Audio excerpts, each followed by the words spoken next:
பிரேசலோட ஒரு ஹீலிங் பற்றி நான் சொல்கிறேன். அதுதான் என்னோட பெரிய டெஸ்டிமனியாக இருக்கும். என்னோட லைஃப்பில் அது ஒரு பெரிய விஷயமா இருந்தது. ஒரு 3 வருஷத்துக்கு முன்னாடி நான் வந்து அட்மிட் ஆகிட்டு இருந்தேன் சென்ட் ஜான்ஸில். அப்போ வந்து எல்லாரும் சொல்லிட்டாங்க நான் டெத் ஆகிடுவேன் அவ்வளோதான் சொல்லிட்டு எல்லாரும் சொல்லி அன்றைக்கி முடிஞ்ச கேஸ். நான் அந்த நேரம் வந்து வேர்ட் ஆஃப் காட் என்னை தொட்டுது. அந்த டைமில் நான் ஹீல் ஆனேன். அன்றைக்கி நைட் வந்து நான் போயிட்டு ரெஸ்ட் ரூம் போகிறது கூட என்னால் முடியாது. ரெஸ்ட் ரூம்க்கு வந்து நானே போயிட்டு வந்து படுத்த அடுத்த நாள் டிஸ்சார்ஜ் ஆகி நான் வீட்டுக்கு வந்துட்டேன். எனக்கு நிறைய உடம்புல பாஸ்டில் வந்து எனக்கு உடம்புல வந்து நிறைய ப்ராப்ளம்ஸ் இருந்தது. ஸோ வேர்ட் ஆஃப் காட் படிக்க எனக்கு அது மேலே இருக்கிற தேவையில்லாத விஷயங்கள் எல்லாம் என்னை விட்டு போயிடுச்சு. பட் அப்போ வந்து எனக்கு ஒரு கொஸ்டின் இருக்கும், நானும் வேர்ட் ஆஃப் காட் படிக்கிறேன், பட் என்னை விட்டு ஏன் அந்த விஷயங்கள்லாம் போவே இல்லை அப்படின்னு சொல்லிட்டு ஒரு விஷயம் அப்போத்துலேருந்து இருந்துனே இருந்தது. கொஞ்ச காலம் வந்து நான் வந்து எனக்கு வந்து செப்பரேட்டாக ஒரு தனிமை தேடிக்கினேன். நம்ம நேரம் கொடுக்கும் போது அவர் நம்மளை தேடி வருவார். ஸோ நான் வேர்ட் ஆஃப் காட்க்கு வந்து நிறையா டைம் கொடுக்க ஸ்டார்ட் பண்ணேன். அப்போ அக்கா சொல்லுவாங்க அடிக்கடி, வேர்டை மெடிடேட் பண்ண உனக்குள்ளே இருக்கிற விஷயங்கள்லாம் ஆட்டோமேட்டிக்காக ஹீல் ஆகும் அப்படின்னு சொல்லிட்டு. நான் அந்த வேர்டுக்கு டைம் கொடுக்க எனக்குள்ளே இருக்கிற தேவையில்லாத விஷயங்கள் ஹீல் ஆனதை நானே உணர்ந்தேன். அக்கா சொல்லுவாங்க அடிக்கடி, ஃபஸ்ட்டு ஹீலிங்கை நம்மளுக்குள்ளே தேடணும், அப்புறமா வெளியே நீங்கள் பார்ப்பீங்க அப்படின்னு சொல்லிட்டு சொல்லுவாங்க.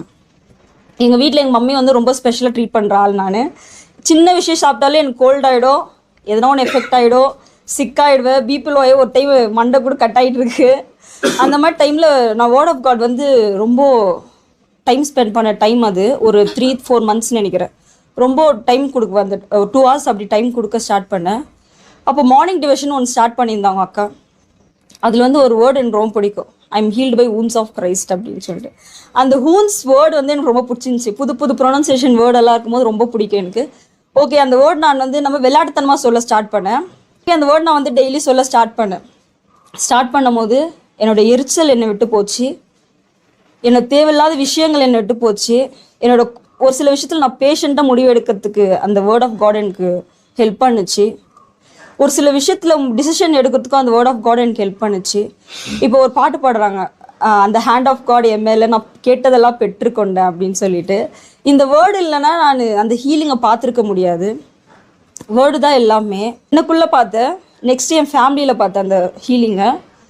எங்கள் மம்மிக்கு அடிக்கடி உடம்பு சரியில்லாத போயிடும். ஒரு நாள் வந்து நான் அவங்களுக்கு வேர்ட் ஆஃப் காடை வந்து ரொம்ப டீப்பராக கற்றுக்குத்து நிற்கும் போது எங்கள் மம்மிக்கு அப்போது ரொம்ப ஃபீவர் டைம். அப்போது உடனே அவங்க நான் வேர்ட் ஆஃப் காட் சொல்ல அவங்க மூஞ்சில் ஒரு வெளிச்சத்தை நான் பார்த்தேன். அப்போது வந்து அவங்க ஷெட்டரெல்லாம் கழட்டி போட்டு நான் ஹீல் ஆகிட்டேன் அப்படின்னாங்க. எங்கள் டேடியோட சிச்சுவேஷன் எல்லாருக்கும் தெரியும். இருந்தாலும் அவருக்கு வந்து கொஞ்சம் யூரின் ப்ராப்ளம் இருந்தது. மற்றவங்களுக்கு இது வந்து மாத்திரை, பட் எனக்கு உங்களுடைய வார்த்தை ஆண்டவர், நீங்கள் அவரை ஹீல் பண்ணுங்க, ஹீல் பண்ணிட்டீங்க நான் நம்புகிறேன். நெக்ஸ்ட் டே அவர் வயிறில் இருக்கிற தண்ணியெல்லாம் வடிஞ்சதை நான் பார்த்தேன். ஆண்டவருக்கு நான் அந்த டைம் நன்றி சொன்னேன்.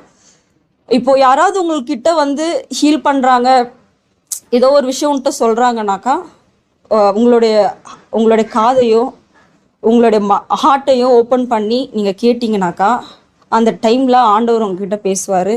நிறைய ஹீலிங் உங்களுக்குள்ளே பார்க்கலாம். அந்த என் லைஃப்பில் எப்படி நான் வந்து தேவையில்லாத விஷயத்தை விட்டு வெளியே வந்தனோ, இப்போ நான் சந்தோஷமாகிறேன். நிஜமாக நான் எங்கள் வீட்டில் எல்லாருக்கும் தெரியும் நான் எப்படி இருக்கிறேன்னு. முதல்ல எப்படி இருந்தேன், இப்போ எப்படி இருக்கேன்னு. இந்த வேர்ட் ஆஃப் காட் என்னை ரொம்ப மாற்றுச்சு. அதுக்கு நான் ஃபஸ்ட்டு ஆண்டவருக்கு நன்றி சொல்கிறேன்.